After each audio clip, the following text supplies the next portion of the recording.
नमस्कार, one page YouTube channel में आपका स्वागत है। आज सुनिए धर्मवीर भारती का लिखा प्रसिद्ध लेख गुनाहों का देवता, एपिसोड 20। मुझसे मोहब्बत करते हैं।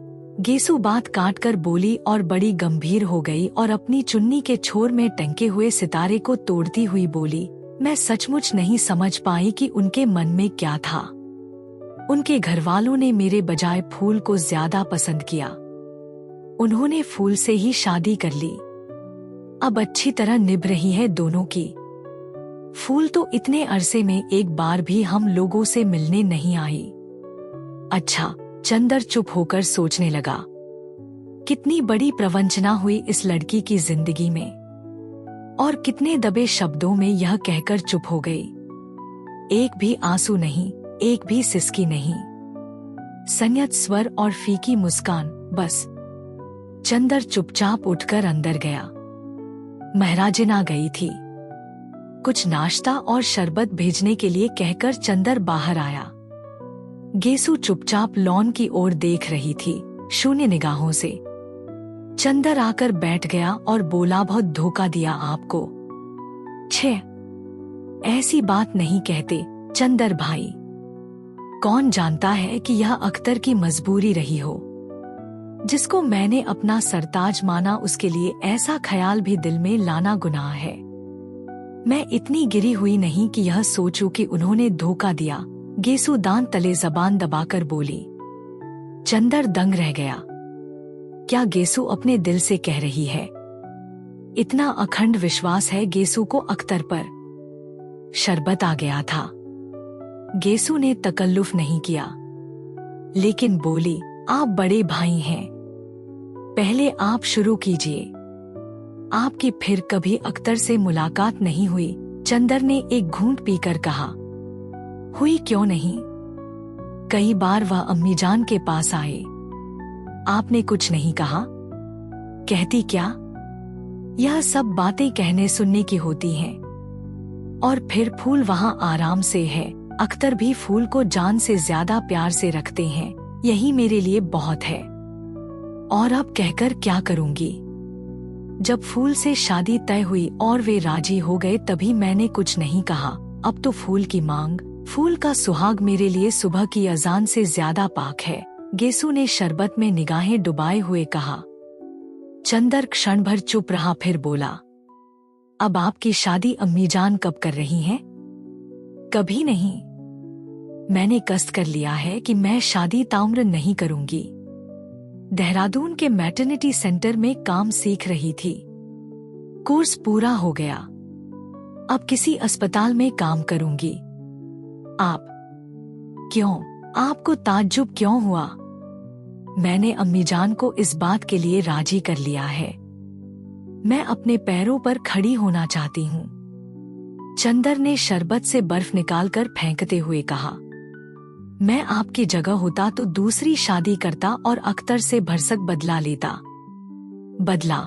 गेसु मुस्कुराकर बोली, छे चंदर भाई, बदला, गुरेज, नफरत, इससे आदमी न कभी सुधरा है न सुधरेगा। बदला और नफरत तो अपने मन की कमजोरी को जाहिर करते हैं। और फिर बदला मैं लूं किससे? उससे, दिल की तन्हाइयों में मैं जिसके सजदे पड़ती हूँ। यह कैसे हो सकता है?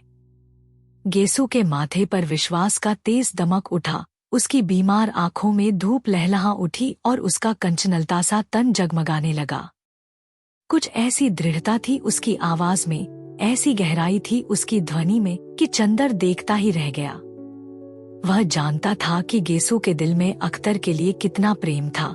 वह यह भी जानता था कि गेसु अख्तर की शादी के लिए किस तरह पागल थी। वह सारा सपना ताश के महल की तरह गिर गया। और परिस्थितियों ने नहीं, खुद अख्तर ने धोखा दिया। लेकिन गेसु है कि माथे पर शिकन नहीं, भौहों में बल नहीं, होठों पर शिकायत नहीं। नारी के जीवन का यह कैसा अमिट विश्वास था, यानी जिसे गेसु ने अपने प्रेम का स्वर्ण मंदिर समझा था, वह ज्वालामुखी बनकर फूट गया और उसने दर्द की पिघली आग की धारा में गेसु को डुबो देने की कोशिश की। लेकिन गेसु है कि अटल चट्टान की तरह खड़ी है। चंदर के मन में कहीं कोई टीस उठी। उसके दिल की धड़कनों ने कहीं पर उससे पूछा, और चंदर, तुमने क्या किया? तुम पुरुष थे, तुम्हारे सबल कंधे किसी के प्यार का बोझ क्यों नहीं ढो पाए? चंदर, लेकिन चंदर ने अपनी अंतःकरण की आवाज को अनसुनी करते हुए पूछा, तो आपके मन में जरा भी दर्द नहीं अख्तर को न पाने का? दर्द? गेसु की आवाज डूबने लगी, निगाहों की जर्द पाखुरियों पर हल्की पानी की लहर दौड़ गई। दर्द? यह तो सिर्फ सुधा समझ सकती है चंदर भाई। बचपन से वह मेरे लिए क्या थे यह वही जानती है। मैं तो उनका सपना देखते देखते उनका सपना ही बन गई थी। लेकिन खैर, दर्द इंसान के यकीदे को और मजबूत न कर दे, आदमी के कदमों को और ताकत न दे, आदमी के दिल को ऊंचाई न दे तो इंसान क्या? दर्द का हाल पूछते हैं आप? कयामत के रोज तक मेरी मैयत उन्हीं का आसरा देखेगी चंदर भाई। लेकिन इसके लिए जिंदगी में तो खामोश ही रहना होगा, बंद घर में जलते हुए चिराग की तरह घुलना होगा। और अगर मैंने उनको अपना माना है तो वह मिलकर ही रहेंगे, आज न सही कयामत के बाद सही। मोहब्बत की दुनिया में जैसे एक दिन उनके बिना कट जाता है, वैसे एक जिंदगी उनके बिना कट जाएगी, लेकिन उसके बाद वे मेरे होकर रहेंगे। चंदर का दिल कांप उठा। गेसु की आवाज में तारे बरस रहे थे। और आपसे क्या कहूँ चंदर भाई, क्या आपकी बात मुझसे छिपी है? मैं जानती हूँ, सब कुछ जानती हूँ। सच पूछिए तो जब मैंने देखा कि आप कितनी खामोशी से अपनी दुनिया में आग लगते देख रही हैं और फिर भी हंस रही हैं, तो मैंने आपसे सबक लिया। हमें नहीं मालूम था कि हम और आप दोनों भाई बहनों की किस्मत एक सी है। चंदर के मन में जाने कितने घाव कसक उठे, उसके मन में जाने कितना दर्द उमड़ने सा लगा। गेसु उसे क्या समझ रही है मन में, और वह कहाँ पहुँच चुका है।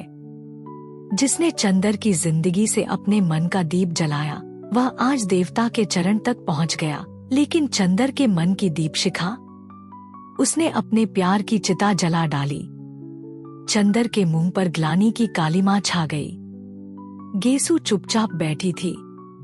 सहसा बोली, चंदर भाई, आपको याद है पिछले साल इन्हीं दिनों मैं सुधा से मिलने आई थी और हसरत आपको मेरा सलाम कहने गया था, याद है? चंदर ने बहुत भारी स्वर में कहा।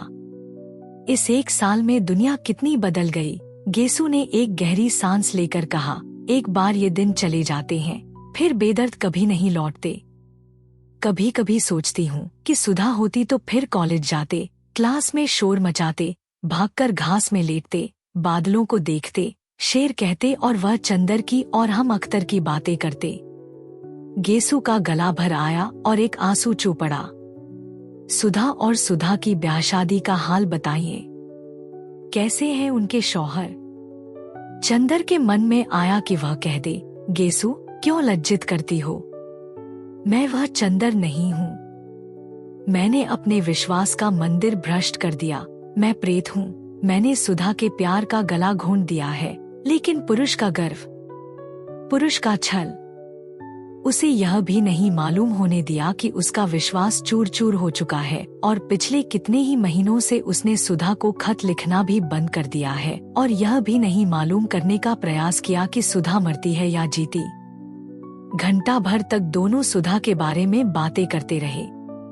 इतने में रिक्शा वाला लौट आया।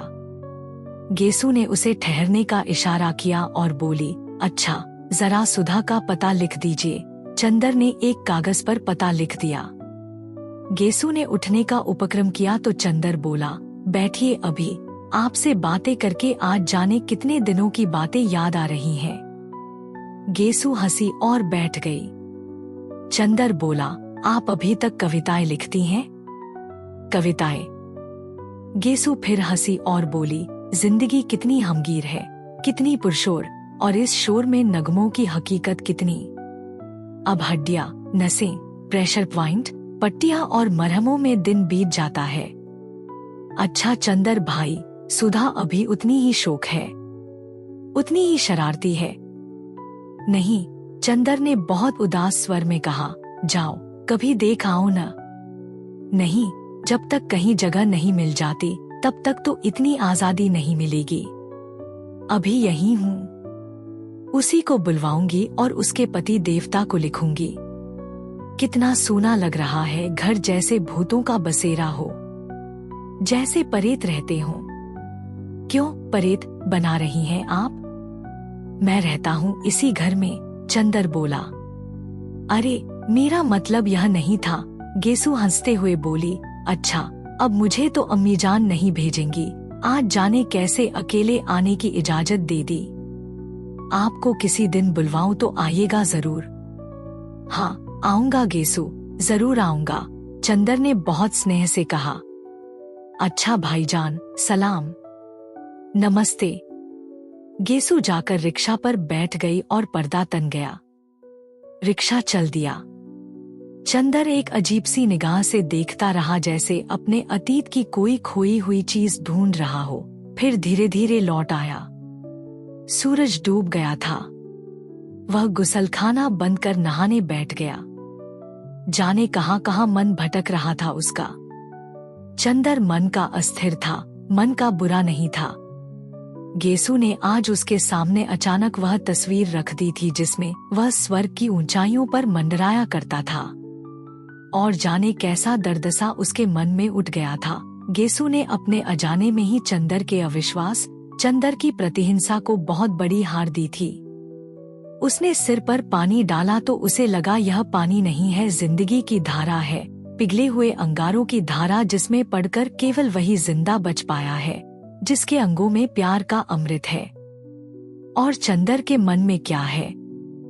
महज वासना का विष, वह सड़ा हुआ गला हुआ शरीर मात्र जो केवल सन्निपात के जोर से चल रहा है। उसने अपने मन के अमृत को गली में फेंक दिया है। उसने क्या किया है? वह नहाकर आया और शीशे के सामने खड़ा होकर बाल काढ़े लगा, फिर शीशे की ओर एकटक देखकर बोला, मुझे क्या देख रहे हो चंदर बाबू? मुझे तो तुमने बर्बाद कर डाला। आज कई महीने हो गए और तुमने एक चिट्ठी तक नहीं लिखी। छे। और उसने शीशा उलटकर रख दिया। महराजन खाना ले आई। उसने खाना खाया और सुस्तसा पड़ रहा। भैया आज घूमे न जाबो? नहीं, चंदर ने कहा और पड़ा सोचने लगा। पम्मी के यहाँ नहीं गया। यह गेसु दूसरे कमरे में बैठी थी। इस कमरे में बिनती उसे कैलाश का चित्र दिखा रही थी। चित्र उसके मन में घूमने लगे। चंदर, क्या इस दुनिया में तुम ही रह गए थे फोटो दिखाकर पसंद कराने के लिए? चंदर का हाथ उठा।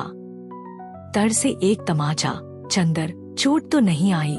मान लिया कि मेरे मन ने मुझसे न कहा हो। तुमसे तो मेरा मन कोई बात नहीं छिपाता। तो चंदर, तुम शादी कर क्यों नहीं लेते?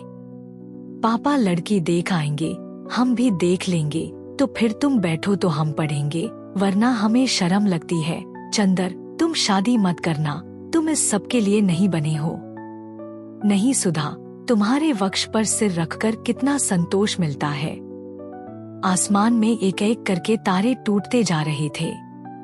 वह पम्मी के यहाँ नहीं गया। एक दिन, 2 दिन, 3 दिन, अंत में चौथे दिन शाम को पम्मी खुद आई। चंदर खाना खा चुका था और लॉन पर टहल रहा था। पम्मी आई। उसने स्वागत किया, लेकिन उसकी मुस्कुराहट में उल्लास नहीं था। कहो कपूर, आए क्यों नहीं? मैं समझी तुम बीमार हो गए। पम्मी ने लॉन पर पड़ी एक कुर्सी पर बैठते हुए कहा। आओ बैठो ना। उसने चंदर की ओर कुर्सी खिसकाई। नहीं, तुम बैठो, मैं टहलता रहूंगा, चंदर बोला और कहने लगा। पता नहीं क्यों पम्मी, 2-3 दिन से तबीयत बहुत उदास सी है। तुम्हारे यहाँ आने को तबीयत नहीं हुई? क्यों, क्या हुआ? पम्मी ने पूछा और चंदर का हाथ पकड़ लिया। चंदर पम्मी की कुर्सी के पीछे खड़ा हो गया। पम्मी ने चंदर के दोनों हाथ पकड़कर अपने गले में डाल लिए और अपना सिर चंदर से टिकाकर उसकी ओर देखने लगी। चंदर चुप था। न उसने पम्मी के गाल थपथपाए, न हाथ दबाया, न हल्के बिखेरी और न निगाहों में नशा ही बिखेरा। औरत अपने प्रति आने वाले प्यार और आकर्षण को समझने में चाहे एक बार भूल कर जाए, लेकिन वह अपने प्रति आने वाली उदासी और उपेक्षा को पहचानने में कभी भूल नहीं करती। वह होठों पर होठों के स्पर्शों के गूढ़तम अर्थ समझ सकती है। वह आपके स्पर्श में आपकी नसों से चलती हुई भावना पहचान सकती है। वह आपके वक्ष से सिर टिकाकर आपके दिल की धड़कनों की भाषा समझ सकती है। यदि उसे थोड़ा सा भी अनुभव है और आप उसके हाथ पर हाथ रखते हैं, तो स्पर्श की अनुभूति से ही जान जाएगी कि आप उससे कोई प्रश्न कर रहे हैं, कोई याचना कर रहे हैं, सांत्वना दे रहे हैं या सांत्वना मांग रहे हैं, क्षमा मांग रहे हैं या क्षमा दे रहे हैं, प्यार का प्रारंभ कर रहे हैं या समाप्त कर रहे हैं, स्वागत कर रहे हैं या विदा दे रहे हैं। यह पुलक का स्पर्श है या उदासी का चाव और नशे का स्पर्श है या खिन्नता और बेमनी का। पम्मी चंदर के हाथों को छूते ही जान गई कि हाथ चाहे गर्म हो, लेकिन स्पर्श बड़ा शीतल है, बड़ा नीरस। उसमें वह पिघली हुई आग की शराब नहीं है जो अभी तक चंदर के होठों पर धधकती थी, चंदर के स्पर्शों में बिखरती थी। कुछ तबीयत खराब है कपूर, बैठ जाओ। पम्मी ने उठकर चंदर को जबरदस्ती बिठाल दिया। आजकल बहुत मेहनत पड़ती है, क्यों? चलो तुम हमारे यहाँ रहो। पम्मी में केवल शरीर की प्यास थी। यह कहना पम्मी के प्रति अन्याय होगा। पम्मी में एक बहुत गहरी हमदर्दी थी चंदर के लिए। चंदर अगर शरीर की प्यास को जीत भी लेता तो उसकी हमदर्दी को वह नहीं ठुकरा पाता था। उस हमदर्दी का तिरस्कार होने से पम्मी दुखी होती थी और उसे वह तभी स्वीकृत समझती थी जब चंदर उसके रूप के आकर्षण में डूबा रहे। अगर पुरुषों के होठों में तीखी प्यास न हो, बाहुपाशों में जहर न हो, तो वासना की इस शिथिलता से नारी फौरन समझ जाती है कि संबंधों में दूरी आती जा रही है। संबंधों की घनिष्ठता को नापने का नारी के पास एक ही मापदंड है, चुंबन का तीखापन। चंदर के मन में ही नहीं वरन स्पर्शों में भी इतनी बिखरती हुई उदासी थी, इतनी उपेक्षा थी कि पम्मी मर्माहत हो गई। उसके लिए यह पहली पराजय थी। आजकल पम्मी जान जाती थी कि चंदर का रोम इस वक्त पम्मी की सांसों में डूबा हुआ है। लेकिन पम्मी ने देखा कि चंदर उसकी बाहों में होते हुए भी दूर, बहुत दूर न जाने किन विचारों में उलझा हुआ है। वह उससे दूर चला जा रहा है, बहुत दूर। पम्मी की धड़कनें अस्तव्यस्त हो गईं। उसकी समझ में नहीं आया वह क्या करे। चंदर को क्या हो गया? क्या पम्मी का जादू टूट रहा है? पम्मी ने अपनी पराजय से कुंठित होकर अपना हाथ हटा लिया और चुपचाप मुंह फेरकर उधर देखने लगी। चंदर चाहे जितना उदास हो, लेकिन पम्मी की उदासी वह नहीं सह सकता था। बुरी या भली, पम्मी इस वक्त उसकी सूनी जिंदगी का अकेला सहारा थी और पम्मी की हमदर्दी का वह बहुत कृतज्ञ था। वह समझ गया पम्मी क्यों उदास है। उसने पम्मी का हाथ खींच लिया और अपने होठ उसकी हथेलियों पर रख दिए और खींचकर पम्मी का सिर अपने कंधे पर रख लिया। पुरुष के जीवन में एक क्षण आता है जब वासना उसकी कमजोरी, उसकी प्यास, उसका नशा, उसका आवेश नहीं रह जाती। जब वासना उसकी हमदर्दी का, उसकी सांत्वना का साधन बन जाती है। जब वह नारी को इसलिए बाहों में नहीं समेटता कि उसकी बाहें प्यासी हैं, वह इसलिए उसे बाहों में समेट लेता है कि नारी अपना दुख भूल जाए। जिस वक्त वह नारी की सीपिया पलकों के नशे में नहीं वरन उसकी आंखों के आंसू सुखाने के लिए उसकी पलकों पर होठ रख देता है, जीवन के उस क्षण में पुरुष जिस नारी से सहानुभूति रखता है, उसके मन की पराजय को भुलाने के लिए वह नारी को बाहुपाश के नशे में बहला देना चाहता है। लेकिन इन बाहुपाशों में प्यास जरा भी नहीं होती, आग जरा भी नहीं होती, सिर्फ नारी को बहलावा देने का प्रयास मात्र होता है। इसमें कोई संदेह नहीं कि चंदर के मन पर छाया हुआ पम्मी के रूप का गुलाबी बादल उचटता जा रहा था, नशा उखड़ा सा रहा था। लेकिन चंदर पम्मी को दुखी नहीं करना चाहता था। वह भरसक पम्मी को बहलाए रखता था, लेकिन उसके मन में कहीं न कहीं फिर अंतर्द्वंद्व का एक तूफान चलने लगा था। गेसू ने उसके सामने उसकी साल भर पहले की जिंदगी का वह चित्र रख दिया था, जिसकी एक झलक उस अभागे को पागल कर देने के लिए काफी थी। चंदर जैसे तैसे मन को पत्थर बनाकर, अपनी आत्मा को रूप की शराब में डुबोकर, अपने विश्वासों में छलकर उसको भुला पाया था, उसे जीता पाया था। लेकिन गेसू ने और गेसू की बातों ने जैसे उसके मन में मूर्छित पड़ी अभिशाप की छाया में फिर प्राण प्रतिष्ठा कर दी थी और आधी रात के सन्नाटे में फिर चंदर को सुनाई देता था कि उसके मन में कोई काली छाया बार बार सिसकने लगती है और चंदर के हृदय से टकराकर वह रुदन बार बार कहता था, देवता, तुमने मेरी हत्या कर डाली, मेरी हत्या जिसे तुमने स्वर्ग और ईश्वर से बढ़कर माना था। और चंदर इन आवाजों से घबरा उठता था। विस्मरण की एक तरंग जहां चंदर को पम्मी के पास खींच लाई थी, वहां अतीत के स्मरण की दूसरी तरंग उसे वेग में उलझाकर जैसे फिर उसे दूर खींच ले जाने के लिए व्याकुल हो उठी। उसको लगा कि पम्मी के लिए उसके मन में जो मादक नशा था, उस पर ग्लानि का कोहरा छाता जा रहा है और अभी तक उसने जो कुछ किया था उसके लिए उसी के मन में कहीं न कहीं पर हल्की सी अरुचि झलकने लगी थी। फिर भी पम्मी का जादू बदस्तूर कायम था। वह पम्मी के प्रति कृतज्ञ था और वह पम्मी को कहीं किसी भी हालत में दुखी नहीं करना चाहता था। भले वह गुनाह करके अपनी कृतज्ञता जाहिर क्यों न कर पाए, लेकिन जैसे बिनती के मन में चंदर के प्रति जो श्रद्धा थी वह नैतिकता के बंधन से ऊपर उठकर थी, वैसे ही चंदर के मन में पम्मी के प्रति कृतज्ञता पुण्य और पाप के बंधन से ऊपर उठकर थी। बिनती ने एक दिन चंदर से कहा था कि यदि वह चंदर को असंतुष्ट करती है तो वह उसे इतना बड़ा गुनाह लगता है कि उसके सामने उसे किसी भी पाप पुण्य की परवाह नहीं है। उसी तरह चंदर सोचता था कि संभव है कि उसका और पम्मी का यह संबंध पापमय हो, लेकिन इस संबंध को तोड़कर पम्मी को असंतुष्ट और दुखी करना इतना बड़ा पाप होगा जो अक्षम्य है। आगे की कहानी सुनने के लिए चैनल को सब्सक्राइब करें और बेल आइकॉन को ऑल पर सेट कर ले। हम जल्द लौटेंगे। धन्यवाद।